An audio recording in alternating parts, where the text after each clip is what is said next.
एक जर्नल की तरह कम्युनल राइट्स को करवा रहे थे। आज कांग्रेस पार्टी महाराष्ट्र में शिवसेना की सपोर्ट करती है, तो क्या वो सेकुलरिज्म है या कम्युनलिज्म है? जो लोग मजलिस पर बी टीम का इल्जाम लगाते हैं, मैं डीएमके के लीडरशिप से पूछना चाहता हूं, जनाब स्टालिन साहब से, क्या ये बात सच नहीं है कि महाराष्ट्र की असेंबली में महाराष्ट्र के चीफ मिनिस्टर उद्धव ठाकरे ने खड़े होकर कहा था 1 महीना पहले कि हमको फख्र है कि हमने बाबरी मस्जिद को शहीद किया। I want to know from Mister Stalin that Congress party is supporting in Maharashtra Shiv Sena. Is Shiv Sena secular और communal party? Congress party's support has ensured that Shiv Sena forms a government and have their chief minister, their first chief minister, the second chief minister over there. The chief minister Uddhav Thackeray stands up in the assembly and says that we are proud of our role in the demolition of Babri Masjid. Is this secularism? हम पर इल्जाम लगाने वाले जवाब दें कि जुलाई 2019 में जब अमित शाह और मोदी ने अनलॉफुल एक्टिविटीज प्रिवेंशन एक्ट का बिल लेकर आए, तो क्या कांग्रेस पार्टी ने मोदी की सपोर्ट नहीं की अनलॉफुल एक्टिविटीज प्रिवेंशन एक्ट के बिल में? क्या राज्यसभा में बीजेपी का साथ नहीं दिया कांग्रेस पार्टी ने? क्या अनलॉफुल एक्टिविटीज प्रिवेंशन एक्ट के अमेंडमेंट में तरमीम में कांग्रेस पार्टी ने जो साथ किया? आने वाले बी टीम का पिछले 6.5 साल से बीजेपी की हुकूमत है। हर कानून की मैंने मुखालिफत की। ट्रिपल तलाक का कानून आया, जब पहली मर्तबा 2014 में ट्रिपल तलाक का कानून आया तो क्या यह कांग्रेस पार्टी ने सपोर्ट नहीं किया था? बाद में 2019 में आया तो कांग्रेस पार्टी ने अपना पोजीशन बदल दिया। यूएपीए का कानून आया, मैंने मुखालिफत की। आरटीआई का कानून आया, हमने बीजेपी का अपोज किया। CAA का कानून आया तो सारी दुनिया ने देखा कि मजलिस इत्तेहादुल मुस्लिमीन ने नरेंद्र मोदी और एनडीए के 300 से ज्यादा एमपीज के सामने मैंने खड़े होकर ये कहा कि CAA का कानून भारत के कॉन्स्टिट्यूशन के खिलाफ है। वो कॉन्स्टिट्यूशन जिसको बाबा साहेब अम्बेडकर ने बनाया उसके खिलाफ है, और मैंने बीजेपी के 300 एमपीज के सामने उस कानून को फाड़ कर कहा ये काला कानून है, उसको नहीं मानते।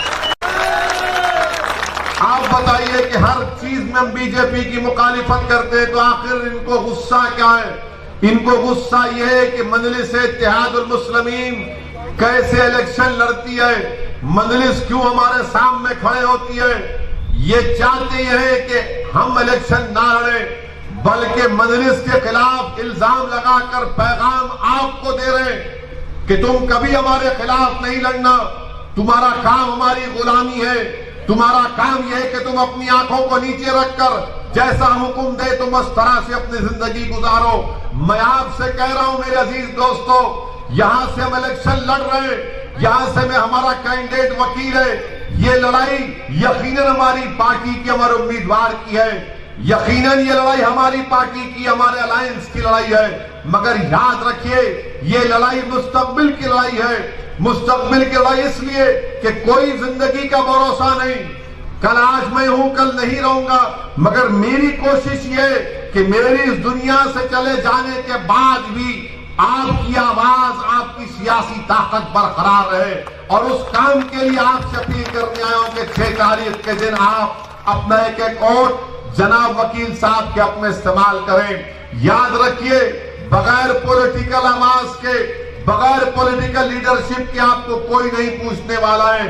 तुम अच्छे आपके मुखालिफत में आ गए तो बुरे हो गए। मकसद क्या है कि तुम हमारी गुलामी करो, तुम्हारे को कोई अख्तियार नहीं है कि हमारे सामने खड़े होकर कौन है वकील। ये मेरे अजीज दोस्तों और बुजुर्गों, ये इनकी हिपोक्रेसी है, ये इनकी मुफाद परस्ती है, इनका अपॉर्चुनिज्म है। इसीलिए हम आपसे कह रहे हैं कि आपको अपनी पार्टी के कैंडिडेट को कामयाब करना है। आज मुस्लिम माइनॉरिटी का पॉपुलेशन तमिलनाडु में 6-7% के दरमियान में। मेरे सवाल का जवाब दो डीएमके वालों, क्या बात है कि 6-7% पॉपुलेशन है? और 11% जेलों में मुस्लिम माइनॉरिटी का जिम्मेदार कौन है? 11% है। आप बताइए इसका जिम्मेदार कौन है? वानियम्बाड़ी में बच्चों का स्कूल नहीं है, 6-6 किलोमीटर दूर जाना पड़ता स्कूल के लिए।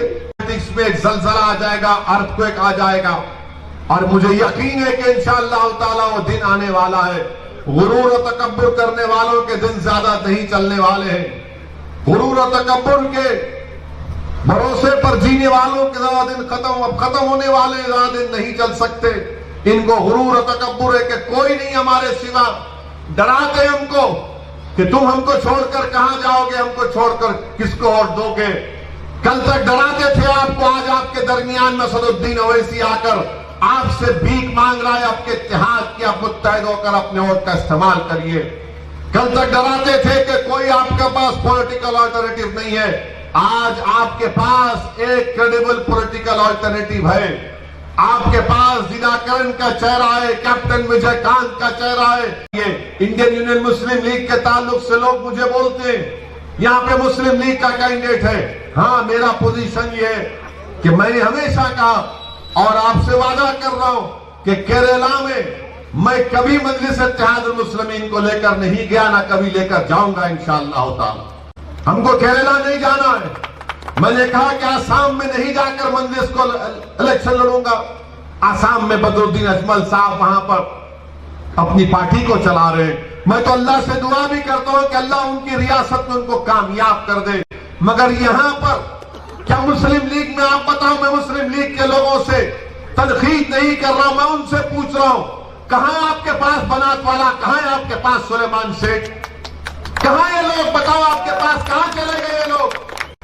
वो बनात वाला जिसकी तकरीर से पूरी पार्लियामेंट हिल जाती थी, वो सुलेमान शेख जिसके दलाल पर कोर्ट को मानना पड़ता था, कहां गए लोग? कहां गए लोग? बताओ आप। आज आप आकर हमको तनकीद कर रहे हैं। कसरुद्दीन ओवैसी पूरे इंडिया में जा रहे, जाना है पूरे इंडिया में। इंडिया में जाना जरूरी है क्योंकि गरीबों को, मजलूमों को, दलितों को, आदिवासियों को, मुसलमानों को हिम्मत दिलाना है कि डरना और घबराना नहीं है नरेंद्र मोदी आरएसएस से। इसीलिए हम चाहते हैं कि हमको अपनी आवाज को सुनना है। डेमोक्रेसी है, जब तक इलेक्शन नहीं लड़ेंगे कोई आपको वोट नहीं देता। जब तक इलेक्शन नहीं लड़ेंगे आप अपने मसाइल को हल नहीं कर सकते। आप वोट दीजिए और मैं आपको यकीन दिला रहा हूं कि इंशाअल्लाह ताला जनाब टीटी दिनाकरन साहब बीजेपी का सपोर्ट नहीं करेंगे, ना बीजेपी की तरफ जाएंगे इंशाअल्लाह ताला। उनको अपनी पार्टी चलाने का है। मैंने दिनाकरन साहब से खुद पूछा कि क्या आप बीजेपी की तरफ जाएंगे, तो उन्होंने कहा कि सवाल ही पैदा नहीं होता, there is no question of me going towards BJP. अब दिनाकरन साहब कैसे जा सकते? कैप्टन हमारे पास है, कैप्टन विजयकांत हमारे पास है। एक कैप्टन पकड़ लेंगे, कसरुद्दीन ओवैसी पकड़ लेंगे, दिनाकरन साहब कहां जाएंगे इंशाअल्लाह। दिनाकरन साहब को अपनी पार्टी चलाने का है और उन्होंने इलेक्शन मैनिफेस्टो जारी किया। आप बताइए क्या डीएमके ने क्या कहा इलेक्शन मैनिफेस्टो? आप पढ़िए, आपको पेज नंबर बोलता हूं, पेज नंबर 9 में लिखा गया कि वानियम्बाड़ी में